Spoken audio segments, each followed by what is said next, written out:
Alright, so I have my monitor here, and I have my Switch 2 here. Now this monitor is actually plugged into the 1000-watt port on this DeWalt car charger, and I just unplugged it by accident. This one not only is powering up that monitor, if I can plug that back in, it's also charging up my Quest 3 from the 20-watt adapter. So if I can actually get this, because sometimes it's really difficult to get like fully in. Alright, so this is what the DeWalt, and it's one is 21 is charging my Quest 3. The 1000 watts actually plugged into the monitor, and then this monitor Type C port is actually plugged into the Switch 2. So when I did this with only a 65-watt charger, it only outputted 45 watts, so it didn't work with the Switch 2 because the Switch 2 needed 60 watts. And I checked with my laptop for this when it was plugged into a 100 watt one, and it's 60 watts, which is perfect. 60 watts is actually the nominal voltage for a Switch 2. So it actually works. And this cover is really finicky. I don't really like that they made so that the crevice is so small here.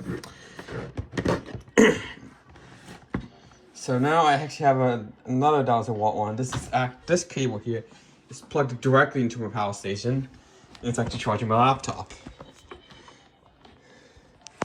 Well, this is not the one which is not the one I normally use. So if I go back into here now, look at that, at 100 watts, and this is good, and it charges the laptop faster. So, but I do want to have the spare so I can charge my main ThinkPad. So, because this thing is a 100 watts, and it works on everything basically. So, there was not a spare charger, but actually, I have another one in here. So, get that just temporarily. This came with my first laptop, which I eventually returned. I packed it in for that one, the Switch 2 charger. So now this here. Actually, this can actually plug into the one down here, so might as well do that.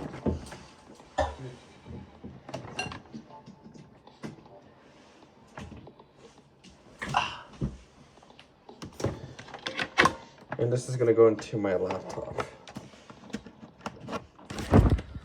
This one here. So it's gonna appear as a 65-watt adapter. And wow. It's long, but not long enough. See, just long over here. So at least I can let it rest here and charge, technically speaking. So having 1000 watts connected to the monitor is a big upgrade, because now just by one power cord into here, I'm able to make this basically an all-in-one unit. Because now the dock is also powered by the monitor itself. So basically an all-in-one. Although the Ethernet cable has to be plugged into like a switch or something. And about the managed switch here, I actually managed to finally get this to work. This switch here. This is a managed switch here. And one thing is, with a managed switch, you can easily disable each of these ports.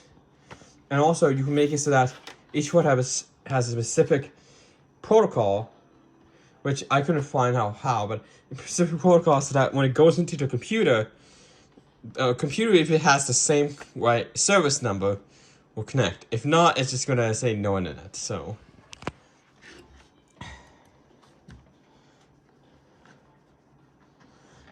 now technically I don't have to be all connected to that, so I can technically plug it into there. But see how this is not really a good idea? Yeah. So I normally take this off, because since my PC's right over there, I rather have it plugged into the switch here, the managed one.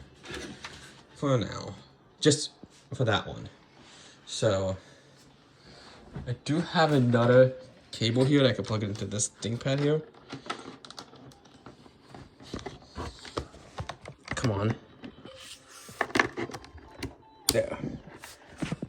This is what I like about these ThinkPads is that it's a full-size Ethernet port, not a half-size where the case acts as the rest of the Ethernet port. So you don't strain the back panel for it. So yeah. Nice, this couldn't recognize me. Now on this ThinkPad, which is not my main ThinkPad, it's running Windows 11. And it is touchscreen, so I can open up settings, cover that. So there's the Ethernet there. Now right now, if I remember, yeah, this is just set to Windows Pro.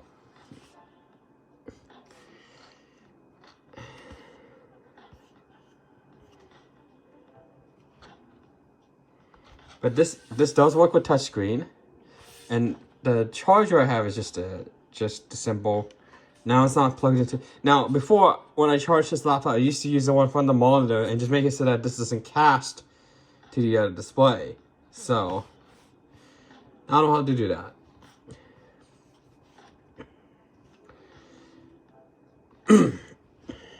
Welcome to my channel. There goes my channel trailer's voice. Wait a minute. Oh, funny. Oh, funny. I'm not quite sure why I see that.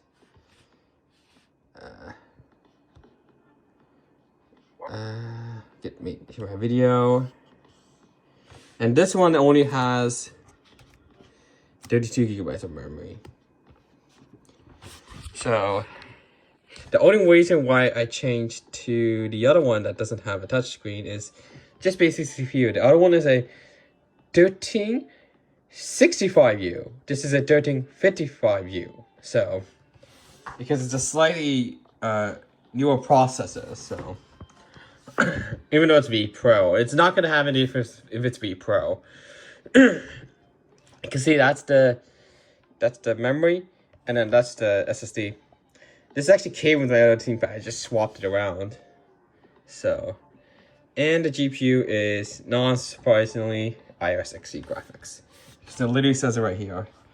And this is apparently a carbon neutral device officer service by Lenovo. So, yeah. One thing is, Vantage also allows you to turn on Service Bridge. So, is it hardware scan? No, it's not hardware scan. It's preference settings. So you see light and dark. Ooh, Service Bridge is not here. There it is.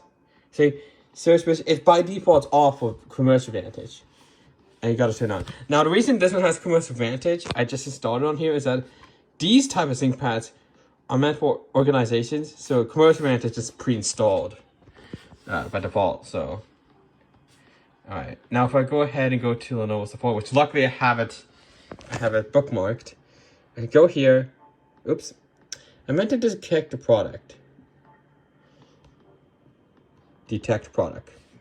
Now I was going to use the Service Bridge. And by as usual, it will go through. So. And this one has Premier support. This ThinkPad here. So I'm going to read the spec info. So this does have that CPU. It's not V Pro. It originally had 24 gigabytes of RAM, but I replaced. So the 8 gigabyte stick is actually the one that was replaceable. I replaced that with another 16 gigabyte unit. Windows 11 Pro, but you can install Windows 10. It originally comes with a 512, but I have a 256. The 512 is actually in that thing that over there. So it does have a pretty good camera, which also works with Windows Hello, surprisingly enough. 3-year Premiere support. Look, inclusive CO2 offset. This one here. CO2 offset. So if you click this, it'll give you this PDF. Thank you for choosing CO2 offset service. Carbon offset. See? Carbon offset. See? So I think this just means that some of the plastics here have been recycled. The other one's also carbon offset as well, just that the sticker got removed. So that other one also has it, but just the sticker has gotten removed. So the other one there, that does not have a touchscreen. This one has a touchscreen. Now, the RAM you probably noticed that this thing takes is the newest DDR5 memory. So if I go into my actual ThinkPad, come on. Use my Windows Hello face. Now the power button does have fingerprint sensor, but whenever I'm using Face ID, it's not really necessary. So, and I just rebooted this for an update, I think. Now I think it just shut down because I want to show you something in the BIOS. So this one also will have a commercial advantage as well. So many of these T14 laptops will have commercial advantage. So, and this is its ThinkPad right here.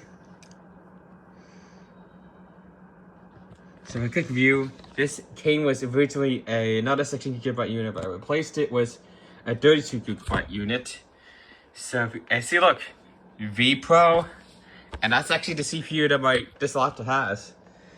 So it is also DDR5. Using QV256, now I actually have a 12GB in here. So basically I swapped it around. So yeah.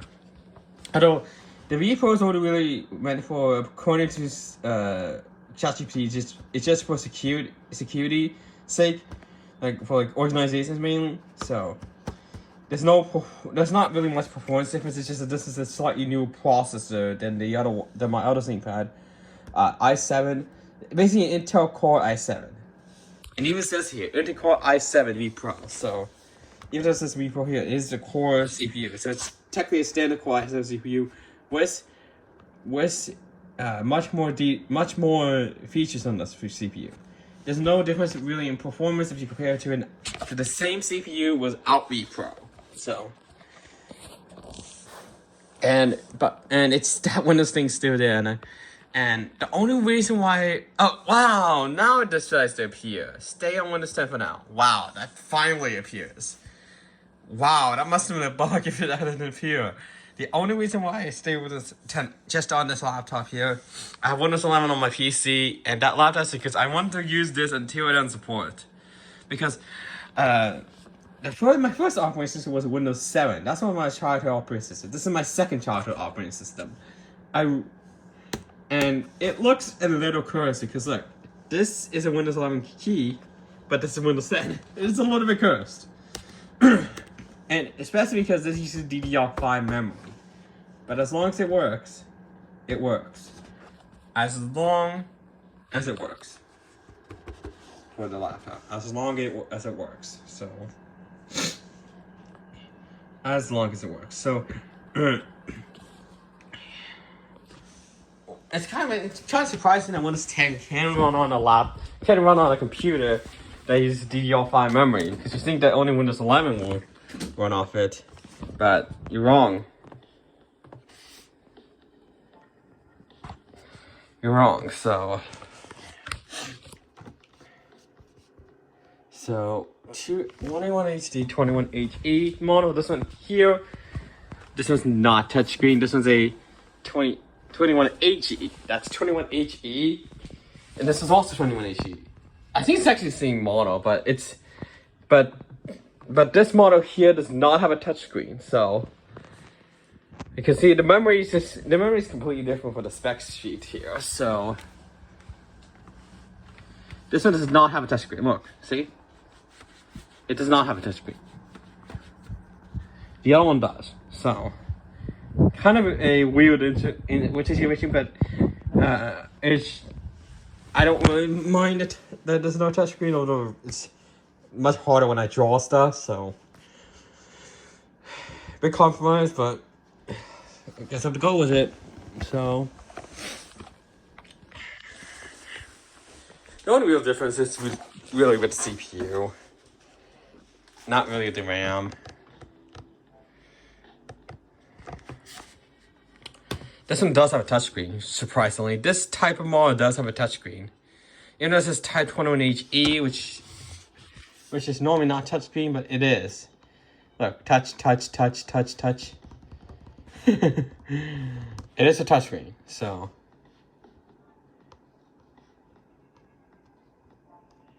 At least that touch works. But it's kind of interesting that now, since I got a 100-watt power supply connected to the monitor, it's now happy to power this. Because there's no error message. So I could technically show you what's going on in the back. So I'm going to take the tablet off. My Switch 2 tablet off. So if I go ahead and take this off. If you look right here, so see, input is 20 volts at 3 amps. That's 60 watts. That's 60 watts because the included Switch 2 power supply is it's 60 watts. The output voltage is, not surprising, 15 volts at 2.8 amps. So an older Switch charger will still be able to charge the Switch 2. Will still be able to charge it. So we'll still be able to charge the Switch 2, so. You can get the main. And to see how much voltage it just needs, you just simply disconnect one of them. Not this one, it's the blue side. Come on. So you disconnect this side here. Whoops. If you look in here, I'll get in light here for you. You can kind of see, it's hard to focus. So I'm going to put my head down.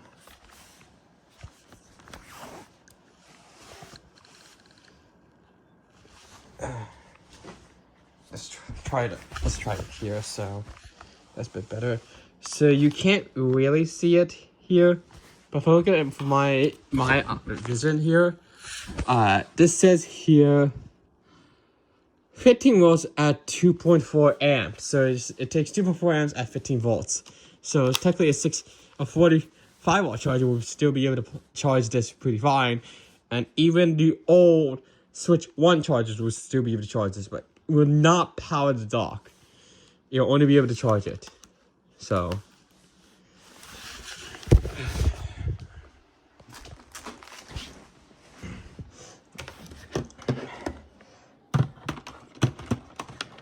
And that's why the Switch 2 won't work with the Switch 1 dock, because it needs, because the dock now needs more power. It needs 60 watts, so to be able to get it to work properly. So,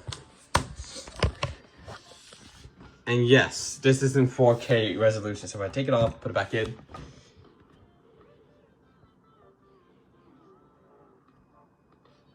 Look at that, 4K. So it works.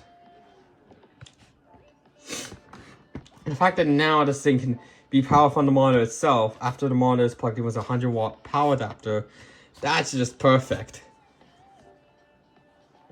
So it can even charge a laptop that needs the more wattage, that's for sure. So it's now that I could power the Switch 2 with it is awesome.